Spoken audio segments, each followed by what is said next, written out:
However, I know that there can also be an emotional toll or anxiousness that we as moms are carrying and bringing back just with the baggage that we have to unload and do the laundry from. And that's dealing with this lack of neutrality that we often feel because on vacation, our kids may have had a lifetime supply of snow cones. And when we return home, we're trying to find what's that balance into what feels balanced. And oftentimes, especially if we've been raised with some of the messages that come from diet culture, we feel that neutrality is rather keeping it in balance of if we ate a lot of quote unquote unhealthy foods or things that we find or perceive as kind of junk foods on vacation, we almost feel that we need to offset it with an excessive emphasis on healthier food options once we return home so that the negatives and the pluses even each other out. And that's just not the message that we want to be sending our kids. Hey Mama, I'm Ashley, and welcome to the Veggies and Virtue podcast. In this podcast, you will find simple menu ideas, kitchen organizational systems spelled out for mom life, and feeding tips and tricks that are both evidence-based and grace-laced. I believe that you can find flexibility when it comes to feeding your family so that you can feel calm, capable, and connected in the kitchen. As a registered dietitian and Christian mom of 3 myself, I want you to break free from the mealtime battles and to feel equipped while feeding your kids all day long. Pull up a stool at my kitchen counter and let me pour you a cup of coffee and say a quick prayer for you. It's time to chat about the meal times, messes, moments, and ministry of motherhood. As we jump into the summer months, I know whether your kids are already on summer break or you're just kind of gearing up for summer break, something that so many families that I work with struggle with is how do we resume normal after we return from vacation? And not wanting to vilify any of the feeding behaviors or food environments that we find ourselves in while we're away from home or out of town, but also not wanting to necessarily continue some of those choices or behaviors or, often a lack of routine that we may have in our schedule once we get back home. So kind of how do we weigh that balance of enjoying our time away with our kids and having that food freedom that I often talk about? But how do we also come back to home and get everyone back on what is our normal, healthy, balanced routine and a little bit more of a predictable pattern for the day to day? And so I want to give you 4 to-dos that you can do when you return from vacation without repeating some of the phrases that I often hear coming out of diet culture. Those things like, oh, we need to be better, or we cheated while we were away, or we really fell off the tracks. Any of those kind of phrases that you may have grown up hearing or may even catch yourself now saying as a mom, those are some of the ways that we don't want to be responding to coming back from some of these vacations. Because whether it was a vacation from eating as healthfully as you usually choose to yourself or usually choose to offer it for your kids, it is okay for vacation to be a time where things are just a little different. The food choices are a little different. The schedule's a little different. The location is, of course, a little bit different. And those who you are around and the impact that has on your family's feeding environment is going to be different. What we want to remain neutral about and what we're going to talk about today is how we come back home and how we create and maintain some neutrality between the ways we talk about and treat food while we're away and those when we return home, even when the what, when, and where of our eating choices look very different. Before we jump into talking through those 4 things that I think are helpful to do when you return from vacation to kind of reset as a family, I first want to go ahead and read a recent review that came in on Apple Podcasts. The username eLingamfilter mentioned, "So grateful, 5 stars. She shared, "Years ago, I read about children's nutrition in the Division of Responsibility, but since then, I honestly forgot what I had learned. Last week, I found Ashley's podcast and I'm so grateful for the reminder of these concepts. I feel a weight has been lifted off of me and there's more peace in my home around food already. I was wasting a lot of time pressuring my 8-year-old to eat certain foods. Now I'm focusing on having readily available, nutrient-balanced foods to offer him, and it has created a much more easygoing environment. I also made a snack drawer in my fridge, and within 24 hours, my children mostly stopped going to the pantry for snacks.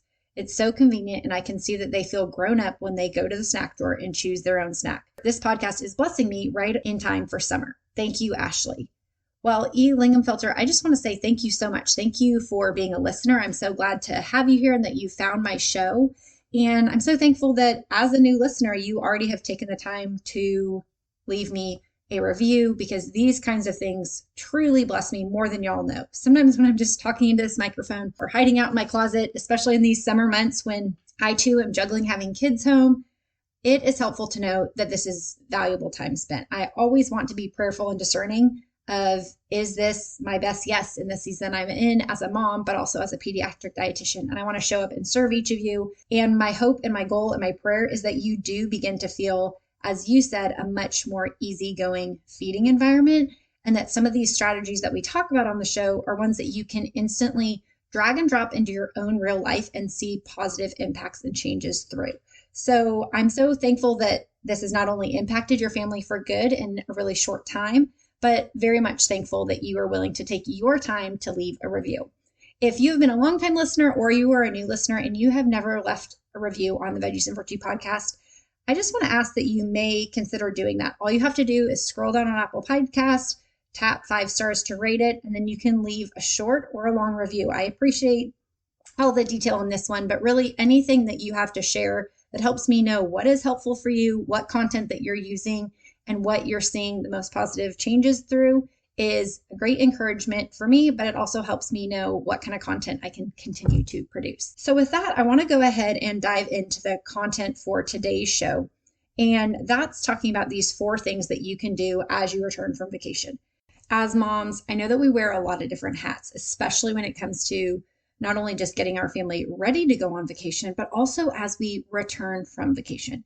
Because there is the tactical and practical of the laundry and the unpacking and the resituating of our physical environment when we return from vacation. And that'll be one of the things that I talk about. How do we return home from a vacation in the functional sense of having food in the home? However, I know that there can also be an emotional toll or anxiousness that we as moms are carrying and bringing back just with the baggage that we have to unload and do the laundry from.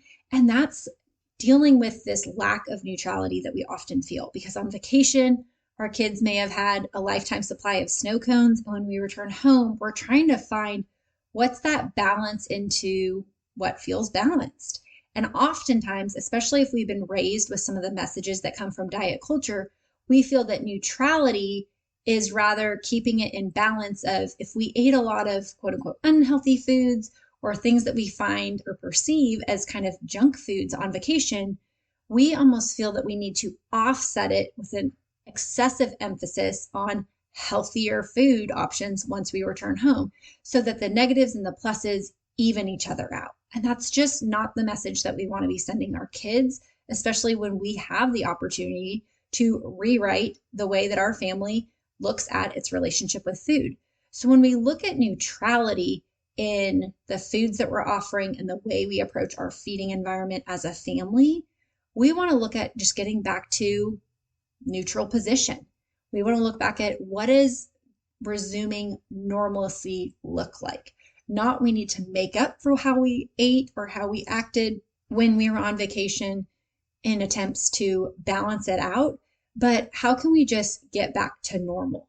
And so I want to go through 4 things that I personally find really helpful and I have seen work effectively in my own home and with clients, both when I have been out of town and I've had someone else caring for our kids. Sometimes it's my husband and I traveling together. Sometimes it's just myself on a girls trip or a work retreat or something like that, that I'm returning home from, and I know kind of the rhythms and routines that I need to resume upon my own return. But it also can be when we take a full family vacation, as I know many families are doing right now amidst the summer months. And it's just when we all get back and we all refill the fridge. So you'll kind of see the context for either one pop up within each of the 4 of these. But I think the same 4 to-dos can really apply to whatever situation you find yourself returning from. So the first thing that I think is a necessary item to do when you return from vacation, but also something that we can do without having to repeat some of the phrases from diet culture, is to restock. This is where we're restocking the fridge, the freezer, the pantry. We're getting our kitchen reset for real life after being on vacation. And oftentimes when we have the messages from diet culture repeating through our head, especially after a time of being away, and our kids might have been eating differently in the care of someone else, or when our whole family has been away, we can almost swing to the opposite extreme when we return home and we begin restocking the fridge, the pantry, and the freezer, because we go a little too extreme where it's like, well, maybe we shouldn't refill the house with any sort of our kids' preferred snack foods. Or maybe we should restock only fruits and vegetables, but no prepackaged items. And we kind of just swing to this other extreme. And we want to think of how are we reinforcing healthy eating habits for our kids? Because if we are doing this one extreme to the other, swing back and forth, we are modeling to our kids some of those extreme reactions from when we eat this way, we have to compensate that way. And when we eat this way, we might cheat and swing the other way. Doing this doesn't reinforce food freedom, that there is range and that there is a variety of ways that we can achieve a healthy lifestyle, sometimes on vacation, sometimes at home, sometimes including other foods, and sometimes eating the same foods.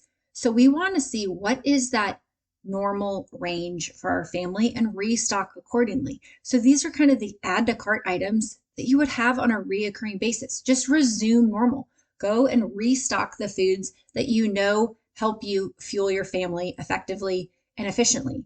And as you do so, especially if, say, you are returning from being home as a family and the fridge is rather barren, this is the perfect time to wipe out the fridge. I'm one of the few freaks of nature who probably loves cleaning out a fridge and giving it a good deep clean. But if you're not that type of person, this is the perfect blank canvas to begin with. So it's already clean, it's already empty of the groceries. Wipe it down before you restock it, and then begin working through some of the concepts that I share within Mealtimes Made Easy method in the reset module, where we reset our family for success. And so this is where you're looking at the different zones of your fridge. If you've never set up a kid-friendly snack drawer, this would be an opportune time to be restocking your fridge and to be restocking a snack drawer, because if the fridge is already kind of bare, you can allocate an area of the fridge to have as the zone for where you are going to restock snack options that can be healthy choices in the days and weeks to come. The second thing I want you to do as you return from vacation is to reschedule. Whether you were on vacation and had some semblance of normalcy with snacks or meals and bedtime and things like that, or you saw your schedule completely off, especially if you were vacationing with other people who maybe do have a different schedule or routine than you do. The second thing that can be really important is to look at your schedule and look at how you can reschedule your routine. So this is where we're looking at what are the normal kind of time blocks for meals? What makes the most sense for where we're inserting in snacks into our day? This helps us to close the kitchen in between meals and snacks and to kind of minimize some of that grazing that can often happen when we're just sitting on a lawn chair or at the beach and just kind of snacking as desired, or allowing our kids to just kind of help themselves to whatever. That's fine sometimes on vacation and it can work for families. However, when we get back to home, we want to get back to our routine as well. And part of that is reestablishing some of those rhythms and routines around meals and snacks. This also helps us to reevaluate, is the schedule that we had before vacation still conducive with what we have now? A lot of families, if you're vacationing at the beginning of your summer, and that was kind of the bridge between being with your kids, having some sort of school schedule, and now being at home for summer, it's a perfect opportunity to reset and to reschedule and to look at what is our schedule looking like in the coming days and weeks. Routines may shift as you get into summer, and it's important to really reschedule the way that meals and snacks flow with your day-to-day as you look at the new routine moving forward. The third thing that can be really helpful to do as you get home without perpetuating some of those messages of diet culture or just extremes in the feeding environment is to resume family meals and regular routine snacks. So I want you to resume what you were doing before. If you weren't offering family style, that's okay. That's another episode for another day. But what I do want you to resume is one meal for the whole family. And maybe in the summertime, this looks different if you're not all eating breakfast or lunches together. But usually for many of the families that I work with, at least one of the meals tends to be the family meal. It doesn't have to be dinner, but I'm going to go with that just for argument's sake here. Because oftentimes when we're on vacation, we find ourselves eating out a lot more, or kind of eating potluck style, or kids are maybe having one thing, adults are having a separate thing, and there's a lot more each their own. And when we get back home, that can be a little bit harder to come back off of because our kids were just getting the chance to order whatever they wanted each night. If, say, you found yourself eating out at restaurants and them ordering off, say, the kids' menu or something like that. So this is where we want to resume family meals, that there's always a preferred food being offered, that you're following something like a Love It, Like It, Learning It framework, but that you can resume some of these regular family meals and snacks that include preferred options, but aren't necessarily made up entirely of only your child's favorite foods. The fourth and final thing that I want you to do as you return from vacation is to reflect. Because depending on how familiar with the division of responsibility in feeding or this kind of responsive feeding approach you are as a parent, you may have identified that the first 3 R's that I shared with you for when you return from vacation, being to restock, reschedule, and resume, really address the what, the when, and the where of feeding. That is your job as the parent. That is what you get to be in charge of. However, the fourth and final R I want you to think about is reflecting.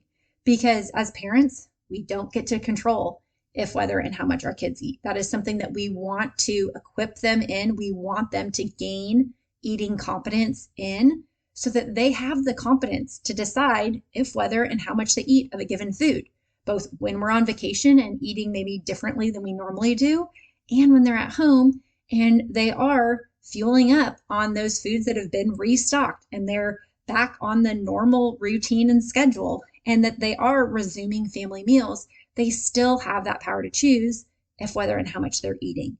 And so the fourth and final thing I want you as the parent to do is to reflect, because so often we can find ourselves and our own natural response as parents when we return from vacation to be one extreme. Some of those things that I mentioned at the beginning that often come from our own relationship with food, sometimes for better and sometimes for worse. And so as you reflect, you can see, what are aspects of my own relationship with food that are coming forward as we return from vacation? Am I finding myself wrestling with guilt or shame over how we ate, or maybe a lack of exercise, or an increased, snacking, or more ice cream trips than usual, whatever it might be that feels triggering for you? I want you to reflect on that, because that's not something we want to be projecting on our kids. Something I'll often share with families, specifically in presentations, is we want to look at how are we protecting their innocence and not projecting our insecurities. I'll say that again. Think about how you can protect your child's innocence and not project your own insecurity as it comes to food and your relationship with the foods that you're eating, both at home and on vacation. Because as you reflect on some of these aspects that are making you anxious about, the first 3 steps that we talked about the restocking, you may be anxious about, well, my kid's not going to want this because they loved all the, foods we had on vacation, and now we're just going back to this. And how do I offer these foods with food neutrality and not elevating these as healthy and, putting down all the things we ate on vacation? You may find yourself feeling really unsettled about getting back to rescheduling what a new routine looks like when you get home, and closing the kitchen in between meals and snacks, or how to put some structure around their grazing, or how to respond when they're constantly asking for things outside of a given eating opportunity. If those are the things that are causing you anxiousness, it's important for you to be reflecting on that so you can identify what part of your role needs to further develop. Because it's not something you necessarily need to respond to right then and there, and it's something you even need to speak to, especially as you return from vacation. But rather, it might be something that you personally need to reflect on, and you need to develop some eating competency on yourself so that you can move forward role modeling a healthy relationship with food for your child, but also reflecting that to them when they have questions or when challenges come up as you try and get back into your regular rhythms and routines. The last aspect of reflection that I want to encourage you to do as you return from vacation is reflect back on how the vacation was. See if there was anything that felt triggering to you and to your own relationship with food, or to your child and their relationship with food. Because oftentimes as parents, we don't know how to respond in certain situations. And while the day-to-day at home may be a little bit more predictable and we can kind of anticipate some of the patterns that happen, whether it be with picky eating or overeating or whatever your concern might be for your child, we also can reflect back and see these are some of the things that happened while we were away that created a stirring in me that I'm uncomfortable with. I was uncomfortable with the amount of XYZ that my child ate. I was really anxious when my child didn't eat what was offered, and the response that my parents or my family had to my child, or the unspoken response that they maybe kind of exhibited towards our family. Reflect back on any of those moments of vacation. It might be something that in the moment stuck with you. It might be something that you didn't even realize stirred up real anxiousness for you, that you can better reflect on and better identify the issues behind so that you know moving forward how you could address that situation differently. Because oftentimes on a day-to-day, we see some of these patterns and these habits repeat with our kids. We can kind of describe to one another what our child's feeding temperament is like on the day-to-day. But when we go on vacation, we can often also reflect on what are some of the trends that we see in this type of feeding environment or on this type of vacation or when we are away with this given group of people. And we can begin to use some of that to develop our own eating competence as a parent, but also in our kids, because we can think next time we take a trip or next time we find ourselves in this kind of vacationing scenario, how can we approach it differently so that trip after trip, vacation after vacation, and each time we return home, we can continue to develop some of those skills that help us feel more secure in our family's relationship with food, but also that help us to foster a healthier relationship with food at home and when we're away. So as we wrap up, I just want to repeat 4 things that I think can be really helpful for you as the parent as you return from vacation. We can look at restocking with the foods that we know are going to help us fuel our family moving forward. We can reschedule the rhythms and routines that are going to help our family have regular meals and snacks and promote appetite regulation. Third, we can resume family meals and snacks and following a Love It, Like It, Learning It framework. And fourth and finally, I want you to think about how you can reflect on both what happened while you were away, but also some of the concerns you have in coming home so that those challenges don't continue to repeat themselves anytime the situation or the scenario does repeat itself in the future. I hope that whether you are preparing for a trip or just returning from a trip, that this episode will be one that you can save for future reference and continue to revisit each and every time you're returning home and find yourself needing to reset.